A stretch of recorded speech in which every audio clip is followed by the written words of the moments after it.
오벌오피스는 거의 물질처럼 느껴지는 긴장으로 가득 차 있었고 그 역사적인 벽들은 정치적 의례를 넘어선 어떤 장면, 거의 괴이한 연극을 목격하는 듯했다. 바로 그곳에서 도널드 트럼프와 젤린스키 대통령이 카메라 앞에 마주 앉았다. 전혀 흔들림 없이 단호하게 들어온 우크라이나 지도자의 태도는 이 만남이 단순한 기자회견에 그치지 않을 것임을 예고했다. 젤린스키는 전쟁으로 찢겨진 나라의 무게를 짊어지고 있었지만 폭력 앞에서 굴하지 않는 존엄을 보여주고 있었다. 반면 트럼프는 며칠간 온라인에서 공격을 퍼붓고 화면 뒤에서 허세를 부리던 모습과 달리 이제는 직접 맞서는 자리를 피할 수 없었다. 질문은 단 하나였다. 키보드의 편안함이 사라지고 두려움을 거부하는 적의 눈빛만이 남았을 때 그는 어떻게 반응할 것인가? 기자회견의 시작은 불안한 대조로 채워졌다. 젤린스키는 흔들림 없는 태도를 유지했지만 트럼프는 부자연스러운 손짓과 준비된 듯한 문장 조각 사이에서 방황했다. 그리고 첫 번째 충격적인 발언이 터졌다. 트럼프는 더 이상 휴전이 필요하지 않다고 선언했다. 단순한 말 바꾸기가 아니었다. 불과 며칠 전 스스로 말했던 결과는 심각할 것이다라는 경고를 뒤집은 것이었다. 이 급격한 전환은 무엇을 의미했을까? 단순한 모순일까? 아니면 전쟁을 정치적 도구로 정상화하려는 더 어두운 전략일까? 트럼프가 전 세계 앞에서 휴전을 무의미하다 말했을 때 그것은 단지 자기 모순이 아니라 인간 고통에 대한 냉소적 세계관의 고백이었다. 수백만 명에게 즉각적인 생존을 의미할 수 있는 휴전이 그의 입에서는 하찮고 버려도 될 디테일로 격화됐다. 그 무심한 언어는 질문을 낳았다. 무고한 시민의 죽음, 가족의 파괴, 도시의 잿더미가 그의 계산에 과연 어떤 무게를 가질까? 아니면 전쟁은 그의 존재감을 부각시키는 무대 장치에 불과한 걸까? 그러나 모순은 거기서 끝나지 않았다. 트럼프는 마치 최면에 빠진 듯 존재하지 않는 업적들을 나열하기 시작했다. 자신의 지도력으로 6개의 전쟁을 끝냈다는 주장이 대표적이었다. 그의 상상 속에서만 존재하는 세계 평화의 건축가라는 자기 환상이었다. 누구나 쉽게 반박할 수 있는 허구를 왜 창조하는 것일까? 단순한 자기 도취적 망상일까? 아니면 진실을 대체할 거짓의 서사를 의도적으로 구축하려는 계산된 전략일까? 바로 그 지점에서 미묘한 갈등이 드러났다. 대통령의 언어가 현실에 대한 약속이 아니라 자기 홍보의 도구로 전락하는 순간이었다. 트럼프가 허구의 자화자찬에 몰두하는 동안 젤린스키는 침착하게 지켜보고 있었다. 대비는 분명했다. 한쪽에는 수많은 희생의 슬픔을 안고 말하는 지도자가 있었고 다른 한쪽에는 비극마저 자기 과시의 이야기로 재활용하는 인물이 있었다. 국제사회는 언제까지 이런 연극을 묵과할 것인가? 질문은 점점 더 날카롭게 변했다. 이 첫 번째 장면에서 이미 관객은 눈치챘다. 트럼프는 카메라와 기자들 앞에서 역사를 즉석에서 다시 쓰려 하고 있었다. 그가 말한 조약은 서명된 적 없었고 자랑한 승리는 이룬 적 없었으며 끝냈다고 주장한 전쟁은 존재하지 않았다. 그러나 각 거짓말은 일종의 시험처럼 던져졌다. 어디까지 왜곡해도 받아들여질까? 대중은 언제까지 현실을 왜곡된 진실로 삼을까? 그의 태도에는 대담함과 동시에 절박함이 숨어 있었다. 스스로 만든 허구로 빈틈을 메우려는 몸부림이었다. 젤린스키는 정반대의 상징이었다. 그의 존재만으로도 사람들에게 이 사안이 단순한 외교나 전략이 아니라 지금 이 순간에도 죽어가는 인간의 생명을 다루고 있음을 상기시켰다. 바로 그 때문에 트럼프의 발언은 더욱 잔혹하게 들렸다. 휴전의 무의미함을 부정하는 것은 단순한 정치적 전환이 아니라 생명을 구하는 절박한 호소를 외면한 것이었다. 그 순간 기자회견은 거의 초현실적인 장면으로 변했다. 전쟁 중인 국가의 지도자 옆에 앉아 폭력의 중단은 부차적이라고 말하는 미국 대통령이라니, 존재하지 않는 전쟁 종식을 자신의 업적으로 포장하는 인물이라니, 이는 단순히 수사적 질문이 아니었다. 세계를 향한 날 선고발이었다. 진실을 외면한 채 자아를 부풀리는 언어가 현실의 참혹함을 가리려는 가면으로 사용되는 순간이었다. 장면은 분명한 메시지를 남겼다. 이 만남은 외교 정책의 차이를 넘어서 두 가지 세계관의 충돌이었다. 전쟁을 집단적 트라우마로 받아들이고 즉각적인 생명 보호를 요구하는 시선, 그리고 갈등을 허세와 정치적 쇼의 무대로 전락시키는 시선, 그것은 진실과 조작, 고통과 연극의 충돌이었다. 그래서 불과 몇 분이 지나기도 전에 사람들은 깨달았다. 이것은 의견 차이가 아니라 권력이 어떻게 현실을 왜곡하며 자기 이야기를 구축하는지 보여주는 생생한 초상이었다. 그리고 마지막에 남은 질문은 더욱 무거웠다. 만약 트럼프가 전쟁을 멈추는 중요성조차 경멸하고 존재하지 않는 승리까지 발명한다면 그는 또 무엇을 희생시킬 준비가 되어 있는가? 바로 자신의 이미지를 지키기 위해서라면. 그 기자회견에서 도널드 트럼프가 던지는 모든 문장은 단순히 기자들이나 젤린스키 대통령에게만 향한 것이 아니었다. 그것은 2025년의 화면 앞에 앉아 도대체 어떤 세상에 살고 있는지 이해하려 애쓰는 평범한 시민 모두에게 던져진 것이었다. 트럼프가 전쟁 시기에는 선거가 중단될 수 있다고 은근히 시사했을 때 방 안의 온도는 즉시 떨어졌다. 그것은 단순한 말실수가 아니었다. 카메라 앞에서 실행된 정치적 실험이자 시험이었다. 그 숨은 뜻은 분명했다. 만약 전쟁 중인 나라가 투표를 할 수 없다면 왜 미국은 전쟁 속에서도 선거를 유지해야 하는가? 그리고 바로 그 자리에서 대통령은 외국의 비극을 자기 나라에서 상상조차 못할 일을 정당화하기 위한 리허설로 바꾸고 있었다. 그 발언은 정치적 불안정을 겪어본 이들에게 특별한 무게로 다가왔다. 많은 사람들은 젊은 시절 민주주의가 깨질 수 없는 건물처럼 단단하다고 믿던 때를 떠올렸다. 그러나 지금 성숙한 나이에 이르러 그들은 지구상 가장 강력한 자리에 앉았던 한 남자가 선거의 중단을 사소한 가능성처럼 다루는 모습을 목격하고 있었다.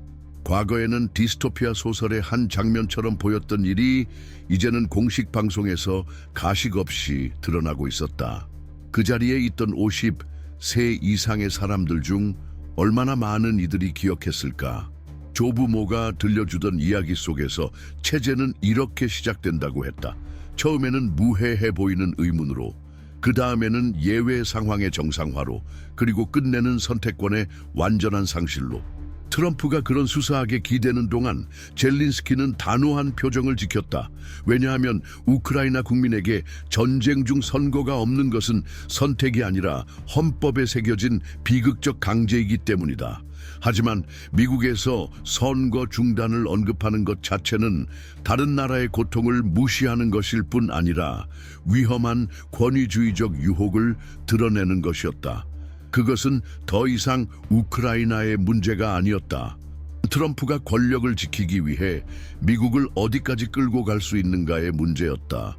그리고 그는 같은 톤으로 존재하지 않는 외교적 성과를 주장하기 시작했다.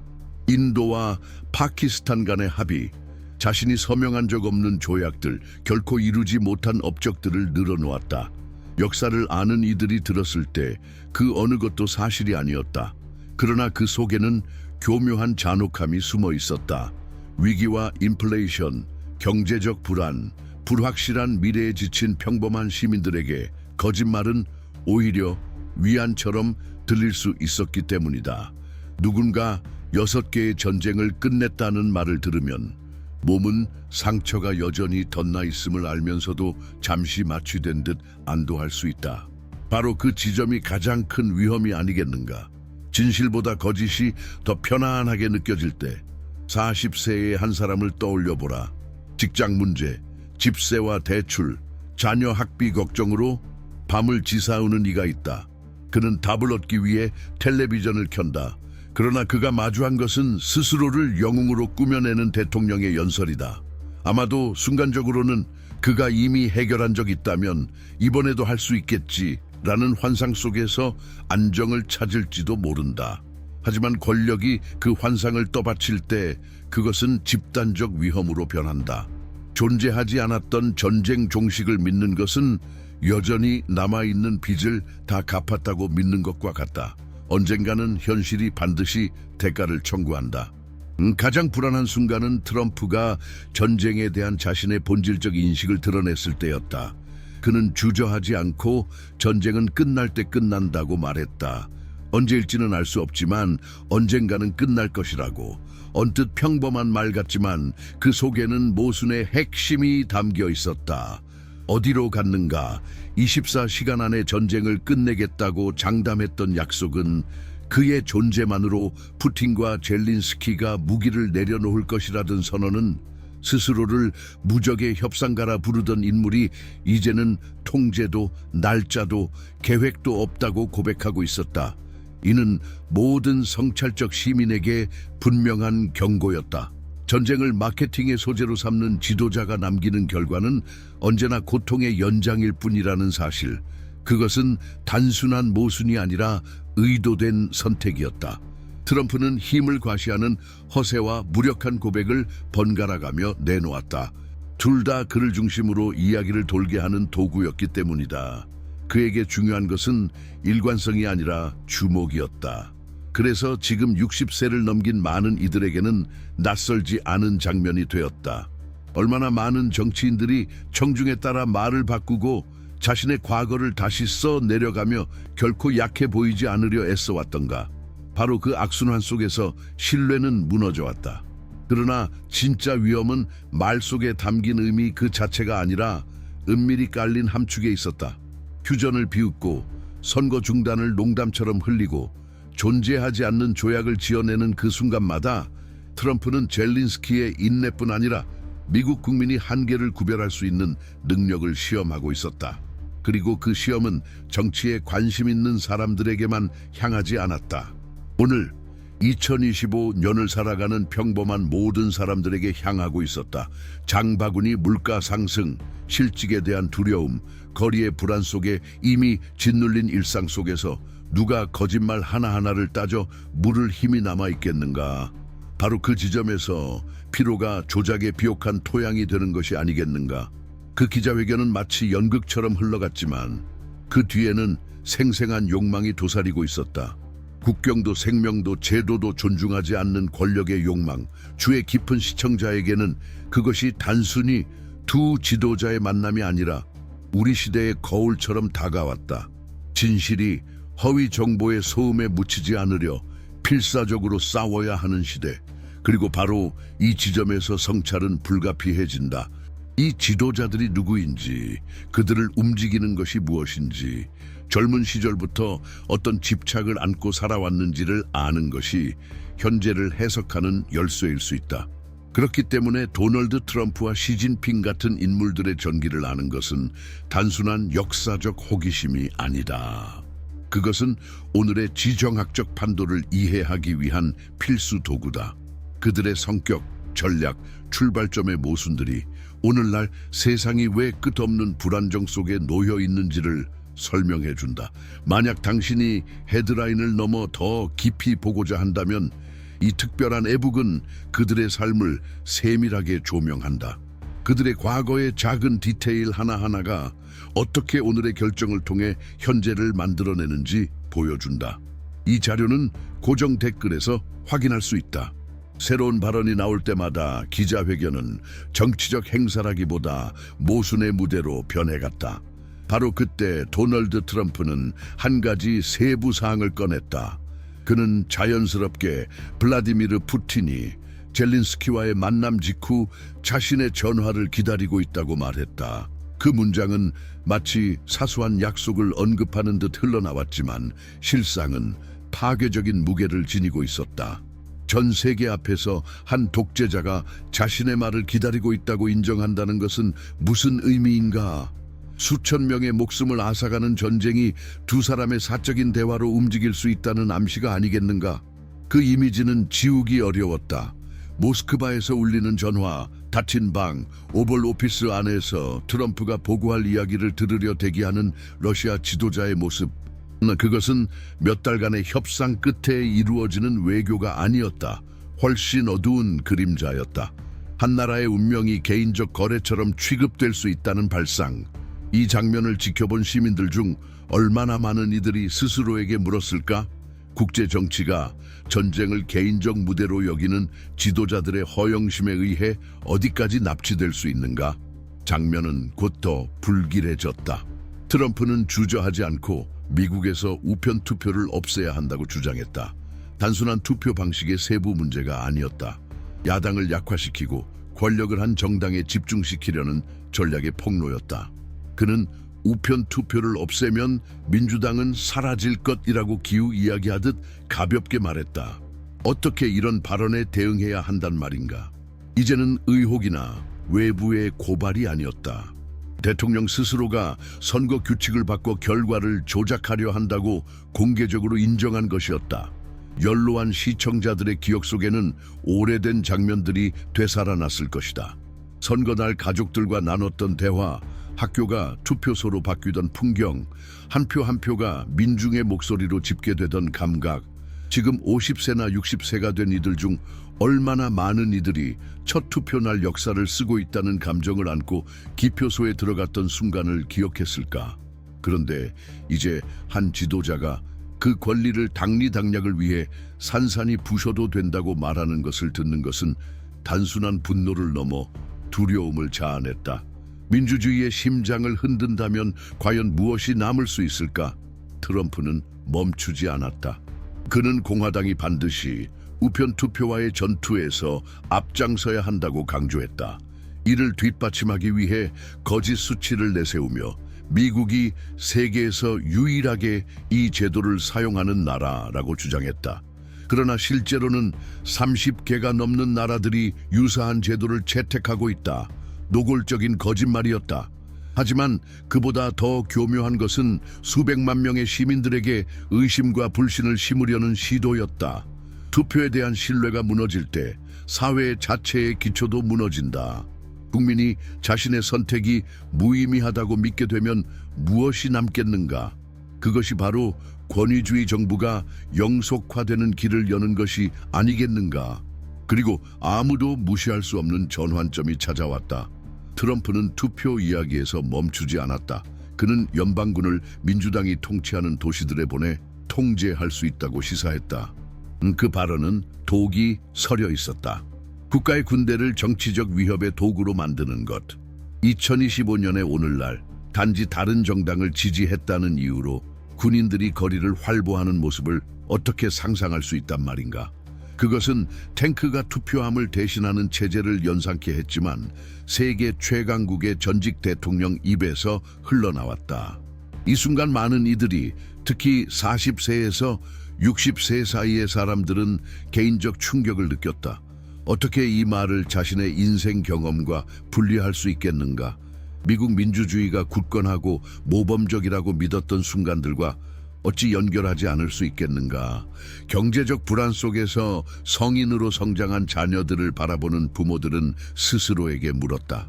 만약 우리가 아는 민주주의가 눈앞에서 부식된다면 다음 세대에 무엇을 말할 수 있을까? 분위기는 더욱 무거워졌다.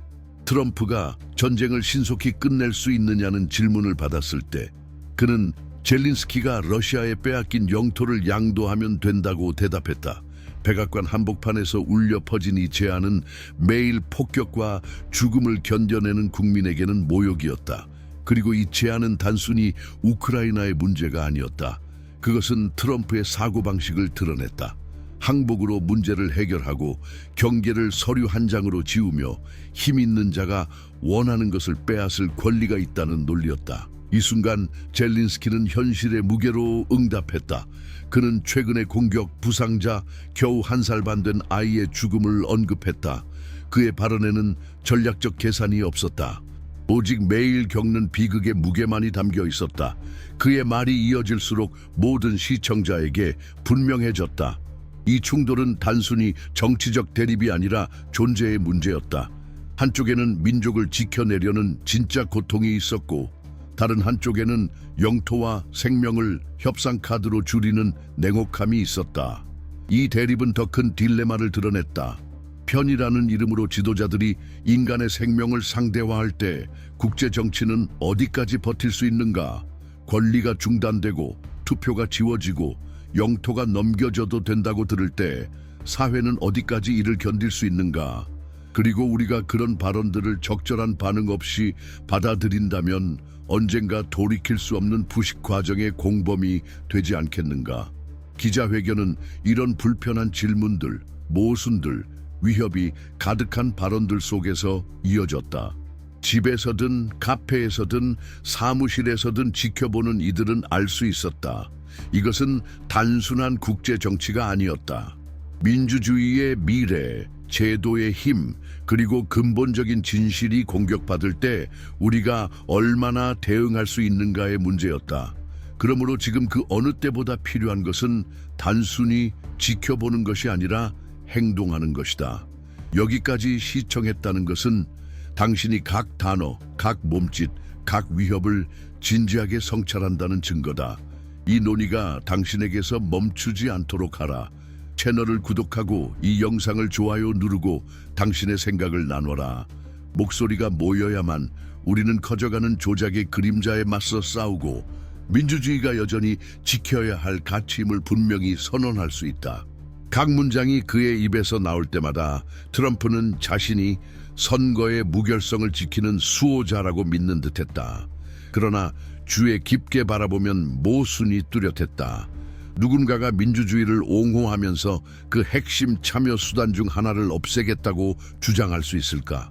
어느 리더가 권력 유지라는 명목으로 시민들의 투표 접근을 제한하며 자랑할 수 있을까?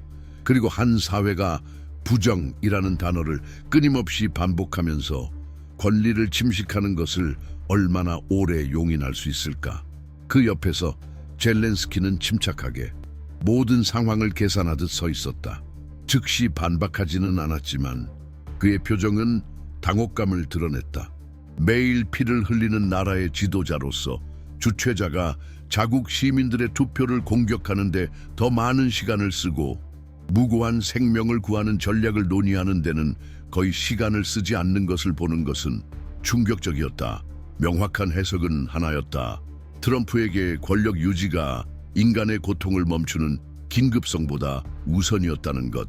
한편 트럼프는 왜곡된 수치와 허구의 데이터를 쏟아내며 연설을 이어갔다. 우편 투표를 사용하는 국가는 미국뿐이라고 주장하고 투표 기계는 종이 투표보다 10배 비싸다고 말하며 사실과 무관한 계산을 내세웠다. 이러한 숫자와 비교는 연막 역할을 했다. 주의를 산만하게 하고 권위 있는 모습으로 보이도록 만들었다. 그러나 주의 깊은 시청자들은 이를 감지했다. 혼란은 의도적이며 현실을 분열시키고 공공의 신뢰를 약화시키기 위해 설계된 것이었다. 긴장이 최고조에 달한 순간 트럼프는 우편 투표를 없애면 민주당이 사실상 선거 지도를 사라질 것이라고 거의 무심하게 인정했다. 이 고백은 명백했다. 민주주의를 보호하려는 것이 아니라 당의 이익을 위해 민주주의를 파괴하려는 의도였다. 민주주의라는 단어는 모두의 참여와 대표성을 의미해야 했지만 이제는 장애물로 전락했다. 반면 젤렌스키는 현실의 무게로 응수했다. 파괴된 집들, 부상당한 어린이들, 매일 겪는 고통을 상기시켰다. 그의 발언은 선거 계산에 근거한 것이 아니라 참혹한 현실에 기반한 것이었다. 대비는 극명했다. 한쪽에는 폭격으로 생명을 잃는 실제 인생이 있었고 다른 쪽에는 투표를 조작하고 권력을 유지하려는 전략이 있었다. 이 가치의 간극은 불편한 질문을 던졌다. 전쟁으로 고통받는 국민의 죽음과 고통이 국내 야망의 배경이 된다면 세계는 이를 어떻게 받아들일까? 대중은 당황과 분노, 두려움 속에서 지켜보았다. 일부는 모순을 보고 불안한 웃음을 지었고 일부는 믿을 수 없다는 듯 고개를 저었다. 많은 사람은 무력감을 피하려 TV를 껐다. 그러나 주목한 사람들은 여전히 긴장했다. 반복되는 말과 은밀한 위협은 명령으로, 거리의 병력으로, 무효화된 투표로 현실화될 수 있었다. 트럼프의 전략은 미묘하지만 부식적이었다. 한계치를 시험하고 반응을 관찰하며 관중을 얼마나 조종할 수 있는지 측정했다.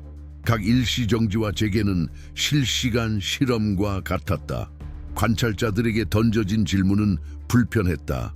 이런 발언 앞에서 침묵하는 것이 동의로 해석되지 않을까? 결국 남은 것은 단순히 잘못 진행된 외교회담의 모습이 아니었다. 이는 약속을 위협으로, 거짓을 통계로, 개인적 야망을 국가정책으로 바꾸는 시대의 초상이었다. 책임과 권위를 상징해야 할 오벌 오피스는 민주주의가 모두의 성취로서 존중받는 공간이 아니라 극복해야 할 장애물로 그려진 무대가 되었다.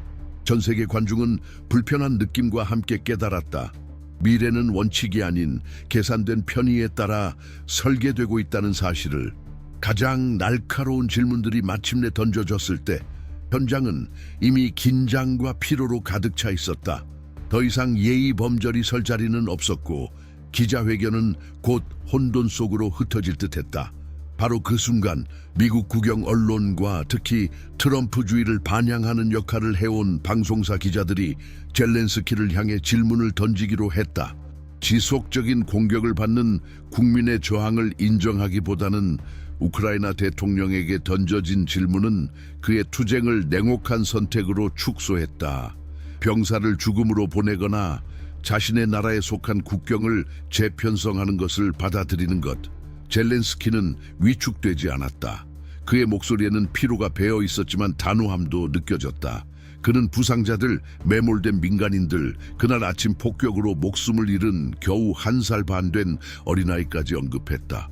한마디 한마디가 드러난 상처였고 많은 사람들에게 단순히 지도와 지정학으로 보이는 것이 그에게는 매일 겪는 회복할 수 없는 손시림을 상기시키는 것이었다. 그럼에도 불구하고 연민 대신 그는 질문으로 위장된 모욕을 받았다. 대비는 분명했다. 한쪽에는 국민을 지키는 책임을 지닌 목소리가, 다른 쪽에는 그의 고통을 쇼로 환원시키는 미디어 기계가 있었다. 적대감은 여기서 멈추지 않았다. 젤렌스키가 답하는 동안 트럼프는 마이크를 다시 잡았지만 지지나 연민을 표명하기보다는 미국 언론을 비난하는 데 사용했다. 그는 심지어 모스크바와 상트페테르부르크를 조약으로 넘겨주더라도 비판을 받을 것이라고 불평했다. 아이러니를 깨닫지 못하는 듯했다. 그는 도시를 주는 것이라고 표현하며 마치 자신의 이미지를 정당화하기 위해 유럽 도시를 배분할 수 있는 소유물처럼 말했기 때문이다. 집 한 채, 작은 땅을 위해 싸운 일반인이 나라 전체를 포커칩처럼 다루는 지도자를 본다면 어떤 생각을 할까? 전쟁에서 친구를 묻어본 적 없는 사람이 나라의 주권을 마치 국내 협상처럼 농담할 수 있을까? 이 시점에서 기자회견은 이미 단절된 연극처럼 진행되고 있었다. 트럼프는 질문에 일관되게 답하지 않았고 문장마다 핵심을 피하려는 시도로 보였다. 우크라이나 국민을 존중하느냐는 질문에 그는 모든 민족을 사랑한다며 러시아인까지 포함한다고 답했다. 겉보기에는 보편적인 애정 선언처럼 들렸지만 공격자가 한쪽이고 생존을 위해 싸우는 다른 쪽이 있을 때 모든 이를 똑같이 사랑한다는 말은 무엇을 의미하는가? 침략자와 저항자를 동시에 사랑한다고 선언하는 것이 가능할까? 아니면 이 중립성은 불편한 선호를 숨기기 위한 위장일 뿐일까? 그때 거의 눈치채기 힘든 그러나 상징적인 세부 사항이 등장했다. 트럼프는 북대서양 조약기구 나토에 대한 역사적 해석을 언급하며 우크라이나가 동맹에 가입할 수 없었다는 모스크바의 서사를 반복했다. 국제 카메라 앞에서 사실처럼 제시된 이 주장은 명백한 질문을 남겼다. 세계에서 가장 가시적인 의자에 앉아있는 미국 대통령이 서구가 옹호한다고 주장하는 원칙을 위협하는 지도자의 논리를 그대로 재생산할 수 있는가? 그의 수사에서 적과 동맹의 경계가 이미 흐려졌음을 보여주는 최대 사례가 아닐까? 시간이 흐를수록 기자회견은 불편한 거울처럼 느껴졌다. 이는 단순히 트럼프와 젤렌스키의 거리만 보여준 것이 아니라 정치적 담론에서 도덕적 경계가 침식되는 모습을 반영했다. 지도자가 몇 초 만에 투표, 영토, 국제동맹을 상대화할 수 있다면 일반 시민에게 남는 확고한 기준은 무엇인가? 연속된 왜곡은 계속되었다. 트럼프는 자신 덕분에 워싱턴의 레스토랑이 붐볐다고 주장하며 도시 활력의 회복을 보여주려 했지만 공식 통계는 관광과 방문객 수가 줄었다고 나타냈다. 작은 거짓말이지만 상징적이었다. 수도의 일상조차 개인적 위대함을 강조하기 위해 조작될 수 있다는 신호였다. 흥미로운 점은 전쟁과 죽음, 조약에 대해 말하면서도 레스토랑 같은 사소한 디테일로 안전을 가져온 것처럼 포장하려 했다는 것이다. 이는 그의 이미지가 스스로 서기 어려운 허약함을 드러내는 신호가 아닐까. 게다가 그는 전쟁 책임을 조 바이든에게 전가하려 했다. 내 책임이 아니다. 현 대통령이 책임져야 한다는 식이었다. 이는 손을 씻는 오래된 전술이지만 전 세계적 규모로 수행됐다. 다시 질문이 남는다. 책임을 회피하는 방식으로 정의되는 지도력은 어떤 의미인가? 최고위직에 있는 사람이 자신의 행동에 직면하기보다 남을 탓하는 어린아이처럼 행동하면 국가에는 무슨 일이 벌어지는가? 기자회견이 끝나갈 무렵 명확성도 희망도 방향도 남지 않았다. 남은 것은 당혹감뿐이었다. 시청자에게 이번 경험은 단순히 정치적 사건이 아닌 거의 실존적이었다. 문장 하나마다 관객 앞에는 딜레마가 놓였다. 조작을 게임의 일부로 받아들일 것인가? 아니면 집단적 삶에 대한 위협으로 거부할 것인가? 이 딜레마 속에서 다양한 연령대의 수백만 사람들은 먼 사건을 지켜보는 것이 아니라 지도자들이 공개적으로 허용 가능한 한계를 시험하는 불편한 거울과 마주한 듯한 느낌을 받았다. 흥미로운 점은 그 순간 더 이상 명백한 조약 거짓말이나 과장된 수치의 문제가 아니었다는 것이다. 그것은 다른 것이었다. 바로 감정적 현실을 조형하려는 시도였다. 그가 항상 이야기 속 영웅으로 등장하는 공간을 만들고자 한 것이다. 감동한 친구, 감사하는 가족, 워싱턴에서의 안전한 저녁 식사를 상징하는 만찬. 겉으로 보기에는 해가 없어 보이는 이러한 작은 발명들이 지닌 부식력은 강력했다. 왜냐하면 그것은 많은 관객에게 공식 보고서나 데이터보다 더 설득력 있게 들릴 수 있는 인공적인 애정의 층을 만들어냈기 때문이다. 누군가 이야기를 너무 열정적으로 들려주어 증거가 없음에도 거의 믿게 된 경험이 없는 사람이 있을까? 트럼프가 이런 개인적 서사를 이어가는 동안 잘린스키는 가만히 있었고 몇 초 동안 눈을 바닥에 고정했다. 그는 단순한 정치적 왜곡이 아니라 대중을 대상으로 한 감정적 조작 앞에 서 있다는 것을 이해한 듯했다. 위험은 과장 자체가 아니라 반복 기술에 있었다. 이야기를 반복하여 듣는 사람의 마음속에 심어지도록 만드는 것이다. 관객은 집에 앉아 스스로에게 질문하기 시작한다. 우리가 이미 얼마나 많은 발명된 기억을 의식하지 못한 채 지니고 있을까? 얼마나 많은 경우 실제가 아니었던 문장을 반복하며 감정이 담겨 있어 설득력 있게 느껴진 적이 있을까? 그 다음 트럼프는 다시 전쟁 이야기를 꺼냈다. 양측 모두 지쳐 있으며 모두가 종전을 원한다고 말했다. 자신은 단순한 삼자 합의로 갈등을 끝낼 수 있다고 믿는다고 했다. 수개월간의 공격, 파괴된 도시, 수천 명의 사망자가 단 한 번의 회의로 축소되는 셈이었다. 전쟁이 그에게는 협상 테이블 위의 게임일 뿐이었고 각 측은 수용 가능한 결과를 위해 조금씩 양보할 수 있다는 것이었다. 이 순간 모순은 참을 수 없게 드러났다. 어떻게 모든 민족을 사랑한다고 말하는 사람이 생명을 마치 게임판의 칩처럼 다룰 수 있는가? 긴장은 그가 거의 무심하게 어느 나라가 가장 유리한 패를 가지고 있는지 밝히지 않겠다고 말하면서 더 높아졌다. 그 문장은 마치 카드 게임 같았다. 수백만 명의 고통이 손에 쥔 카드의 비유로 축소되는 순간이었다. 외부에서 보는 사람은 신경질적 웃음을 지을 수도 있지만 참호 속의 군인들, 집을 잃은 가족들, 단 한 개의 가방만 들고 국경을 넘는 난민들을 생각하면 웃을 일이 아니다. 우크라이나 어머니가 자신의 아들을 죽인 전쟁이 포커 한 판처럼 취급된다는 말을 들으면 어떤 기분일까? 같은 톤에서 트럼프는 워싱턴 거리의 안전 이야기를 시작했다. 마치 시민이 식당에서 저녁을 먹을 수 있다는 사실 자체가 그의 공적이라도 되는 양말이다. 왜곡은 눈에 띄었다. 공식 자료에 따르면 범죄율은 수십 년 만에 가장 낮은 수준이었고 그의 개입과는 무관했다. 그러나 문제의 핵심은 통계가 아니었다. 그의 존재만으로 혼란을 질서로 바꿀 수 있다는 이미지를 팔고자 하는 시도가 문제였다. 일상의 불안에 지친 사람들이 스스로 모든 것을 해결해주는 구원자라는 허구에 집착할 수도 있었다. 이러한 발언 속에서 또 다른 모순이 나타났다. 여러 차례 제도를 무시한 것으로 보였던 트럼프가 갑자기 자신이 모든 제도의 희생자라도 되는 듯 이야기했다.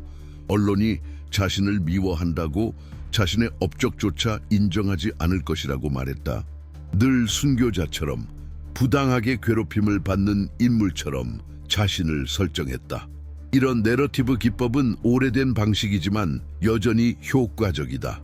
직장이나 가정, 삶에서 이해받지 못한 경험이 없는 사람이 있을까?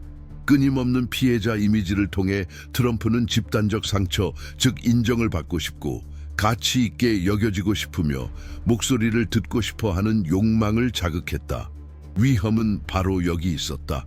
이 감정적 호소가 위험한 담론을 매혹적으로 만들 수 있기 때문이다. 하지만 더 불안한 것이 있었다. 우크라이나 국민에 대해 질문을 받았을 때 그는 러시아인도 사랑한다고 답했다.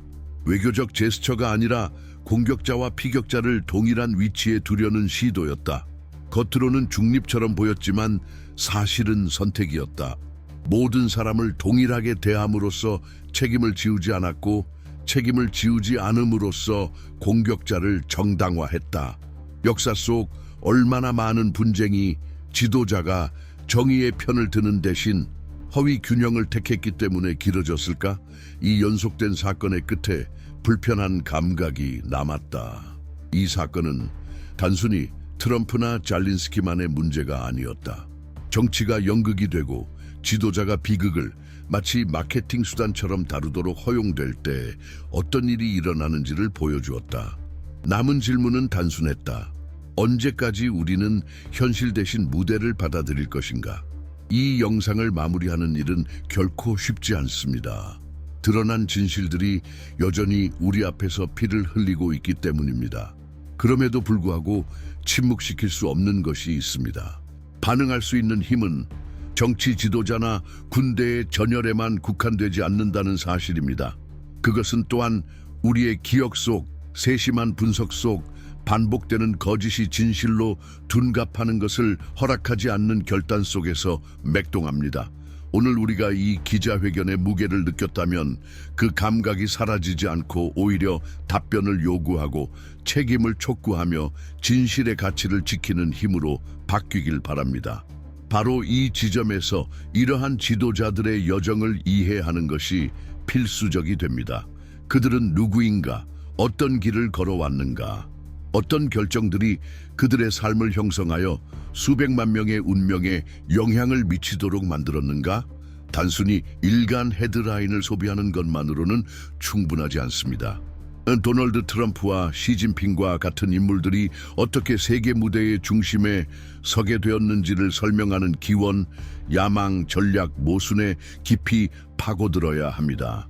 이러한 전기들을 심층적으로 다룬 독점 이북이 있으며 오늘날 지구의 향방을 결정하는 결정들의 배후를 연결하는 사실들을 담고 있습니다.